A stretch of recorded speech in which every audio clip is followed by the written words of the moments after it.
What do you say to people who look at what happened with regard to your heart attack, look at the fact that you're the oldest candidate in the race, and wonder if you have the stamina for 4 years in office? Well, what I say is you look at the totality of a candidate. This is a record based on 30 or 40 years of fighting for the working families of this country. That's my record. Congresswoman, I know when the senator was in the hospital in Nevada, you called him. I did, yeah. Senator! Is that when you offered your endorsement? Yes, it was. Why in that moment? I think it was a gut check for me. You know, it was a real gut check, and it's saying, and by the way, neither me nor the senator cannot do this by ourselves. What does having her endorsement mean? It's very significant. Alexandria has been a political phenomenon. It is hard to believe that she has been in office for less than 1 year, and yet she has helped transform politics in America. She has been an inspiration to millions of working people and young people throughout this country, and her addition to this campaign is very, very significant. We're delighted to have her on board. Congresswoman, why Bernie?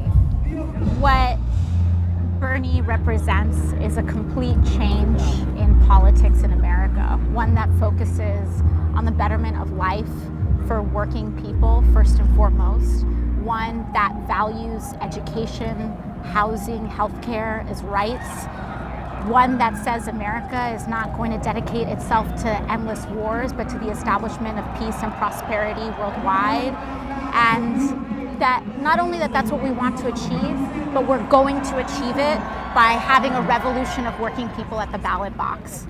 And that is just something I want to be a part of. I know you all met about a month ago at a Burlington diner. You're here sitting together now. How did this all come about? Well, I think it probably came about over many, many, many years, actually.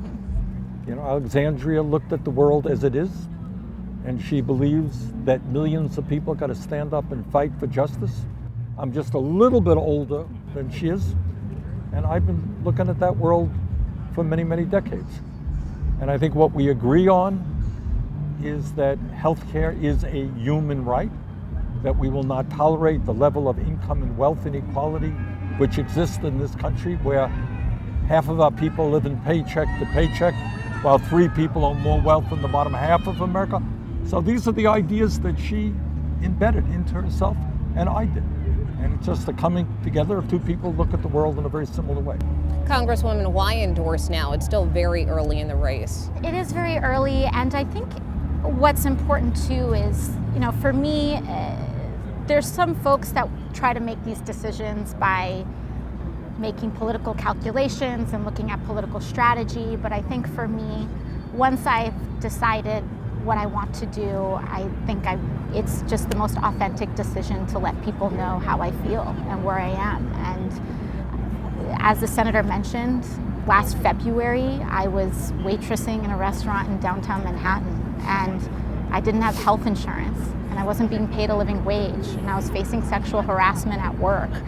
And to think now that I'm on the other side of this as a member of Congress, and understanding the pressures there are on the inside to conform, and to have seen them and experienced them firsthand, it's astounded me, frankly, that the senator has been there fighting for me long before I got to the halls of Congress.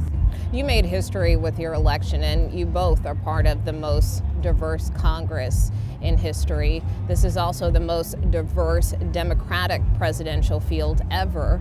I'm going to be a little blunt with you, Congresswoman, and don't take offense, Senator, but as a woman of color, why back an old white guy? And is this the future of the party? Yeah, you know, I think I'm actually very excited about this partnership because it shows what we have to do in our country, is that we have to come together across race, across gender, across generation, and across class in order to establish our basic systems as rights. Is there something you weren't hearing from the other candidates, namely the candidates of color, the female candidates in the race? First and foremost, I think that my decision is not about any other candidate not being good. I don't think that in order for us to focus on these issues, we have to put anyone else down.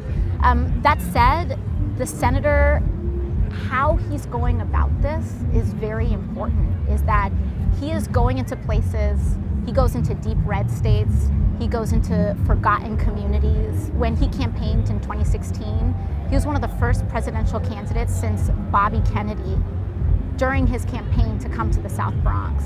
And that spoke to me because that kind of commitment is what we need in the United States. And frankly, I have confidence that at the end of this primary, we're all going to come together to defeat Donald Trump.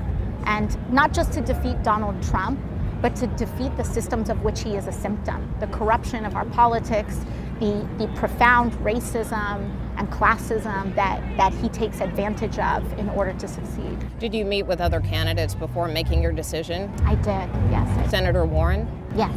What was that conversation like? You know, I think she's a fabulous candidate. And frankly, Senator Sanders, Senator Warren, and myself are all on the same team in the party. We are all part of this progressive wing, and I'm just thankful that we're all here in this together. Did you notify her before signing on with Senator Sanders? I had a conversation. And what was that conversation like? You know, we talked about how we're going to come together as a movement, and we talked about how our movements are share values, and we're here and we're committed to progress. And you know, as for Senator Sanders, he's been fighting for me my entire life, and I would like the opportunity to fight for him. If the senator is not the nominee, will you eventually support the Democratic nominee? Of course.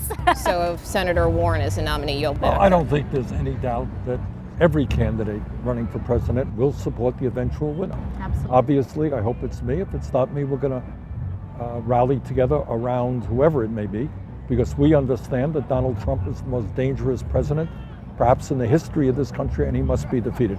I think that's a consensus held by every candidate running for president. And that includes supporting Joe Biden? Every candidate. We're going to rally around whoever that candidate is. But the bottom line is, to me, we've got to do two things in this campaign. Number one, we have to defeat Trump, and I happen to believe that I am the strongest candidate who is able to do that. But second of all, defeating Trump is not enough.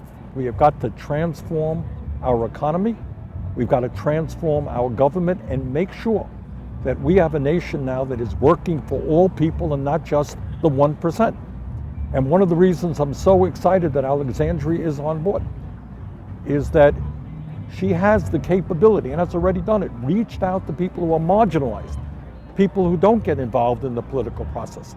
And the only way, in my view, that we beat Trump is through a campaign of energy and excitement where millions of people, young people, working people, poor people, who have not been involved in politics are going to stand up and say, you know what, this is our country. And it's not just the country of the 1%. And I think with Alexandria on board, we're going to rally those people and win this campaign. If you are the nominee, Senator, would you consider the congresswoman as your running mate? I think I'm too young for that. There you go, she's answered it. But let me tell you this. I happen to think, as I said earlier, that if you appreciate that she has been in public life for less than a year and has been the leader on so many issues. When you talk about the Green New Deal, that's her.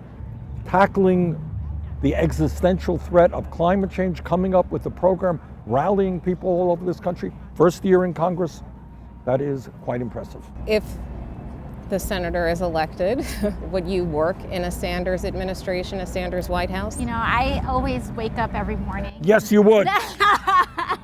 Well, I guess I know you asked.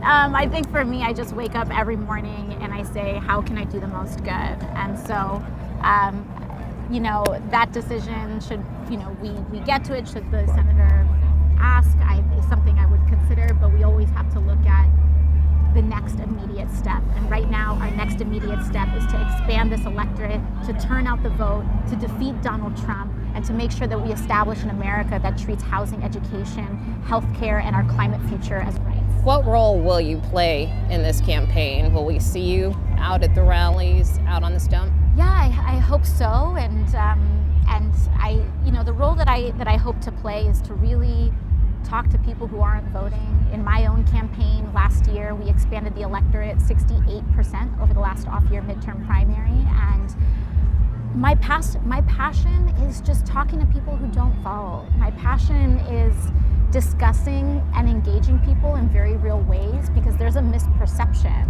that people who don't vote are uneducated or apathetic. But more often than not, people who don't vote are just sick of our politics and our system, and they want someone who's really going to change our capital and our politics. And so with that, I'm looking forward to expanding that electorate, not just to elect Senator Sanders, but to elect hundreds, if not thousands, of people down the ballot across the country, from city council and school boards all the way up to Congress. In terms of the campaign, Senator, you're obviously running to take on President Trump. But Congresswoman, do you feel like you're already on the ticket, given how much the president talks about you on Twitter, at his rallies? Yeah, and as we've seen with a lot of reporting, he has specifically been ramping up his attacks on women and people of color.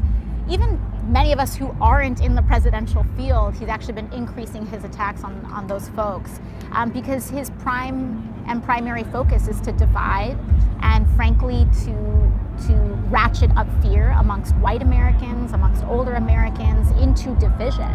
And we have to, remind our country that we will not be divided along those grounds, and in fact, we will center the needs of people who need it the most. Exactly. Alexandria said it better than I. Trump is trying to divide us up based on the color of our skin, where we were born, our religion, our sexual orientation, and that's how he thinks he's going to win re-election. But I got big news for him. That ain't going to happen. And what our campaign is about is exactly the opposite. It is bringing our people together. Those are our people, and our people are all over this country, around an agenda that speaks to the needs of working people, many of whom have been neglected for years. And that's how we're going to win this election.